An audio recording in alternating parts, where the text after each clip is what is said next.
Welcome to moments on blog. আর আমি আজকে নতুন আরেকটা ব্লগ নিয়ে চলে এসেছি তোমাদের কাছে।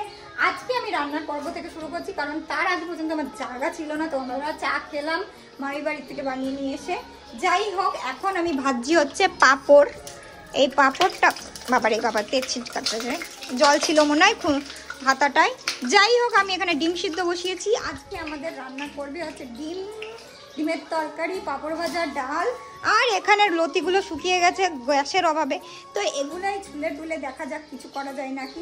আর সাথে কোথাও তরকারি দিয়েছিলাম, বাট রান্না করা হয়নি। তো চলো দেখতে থাকো আমার পুরো ব্লগটা আর এনজয় করতে থাকো। আর ওখানে আমি আজকে পড়াচ্ছি, দেখাতে পারবো না, ওটা দেখাবো না, বুঝলে? তোমরা খুব দুষ্টু তো, তাই ঠিক আছে। চলো দেখতে থাকো আমার পুরো।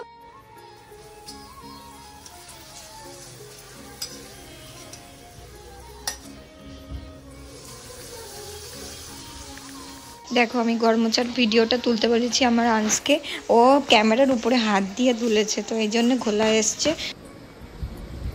তো গাইস, সকালে চা খাওয়া হয়নি, বানানো হয়নি বলে এক কাপ চা বানিয়ে নিলাম বড় মশাইয়ের জন্য। এই নাও তোমার চা।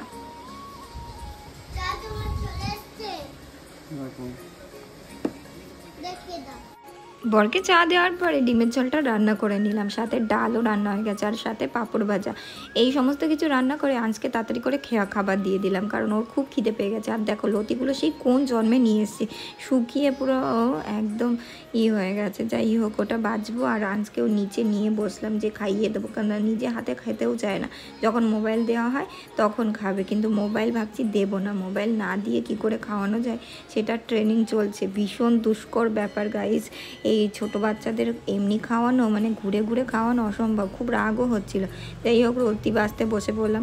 ওর জেদগুলোকে অনেক সময় মেনে নিই, আবার অনেক সময় মানতে রাজি হই না, কারণ এইভাবে ওর মানে কি বলবো। আর সব বাচ্চাদেরই এখন এত মোবাইলের নেশা হয়েছে, আমারটারও হয়েছে। প্রত্যেক সময় মোবাইল দাও, মোবাইল দাও, মোবাইল দাও কর। তাই একটু স্ট্রিক হয়েছি যে মোবাইল দেব না, খা না খা, কিন্তু মোবাইল দেওয়া যাবে না বলে এই নিয়েই আমি ওর সাথে বকবক করছিলাম। যাই হোক, কিছুক্ষণ কান্না টান্না করে থেমেছে, মোবাইল না চেয়েছে। তারপরে একটু টিভি চালিয়ে টিভি দেখছিল। যাই হোক, টিভিটাও দেখতে থাকুক। তারপরে দেখো, লতি বাজেছি কয়টার সময়, ঘড়িতে বাজে 2:30, আর আমি 12টার সময় এই লতি নিয়ে বসেছি। কি আর বলবো গাইস, তোমাকে বলার মতন কিছু নেই। সবার খাওয়া দাওয়া শেষ হয়ে গেছে, ওই জন্য লতি রাধা বাদ, কালকে রাখবো। আর সব থেকে বড় কথা কি বলতো, আমার বরটা আর খাবার খাওয়া শেখেনি। যত রতি, কচু, মোচা, তারপরে এই সব খাবে, এইগুলোতে খাটনি বেশি, এইগুলো খাবে। কেন? পটল খা, কুমড়ো খা, ভেন্ডি খা, এগুলো খা। তা না, এগুলো কিচ্ছু খায় না, এগুলো কিছু খায় না। ওগুলো খেলে যে কষ্ট কম হবে, আর ওগুলো খেলে কষ্ট বেশি হবে, ওই জন্য ওগুলো খায়। খাওয়ার কোনো ঠিক নেই, গরুর মতন খাবে। ওগুলো তাড়াতাড়ি করে কেটে দিয়ে দেবো সামনে, খেয়ে নেবে। তাই না? যত রাজ্যের ফ্যাশনেবল খাবার, অকম্মার ঢেকি সব।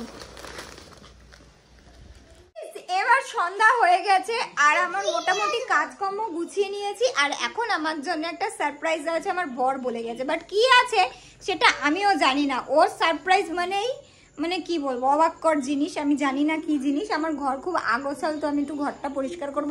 তো দেখতে থাকো আমার পুরো ব্লগটা মজা নিয়ে। আমার জন্য সারপ্রাইজ এনেছি, দেখাও দেখাও। এত বড় খারাপ তুমি।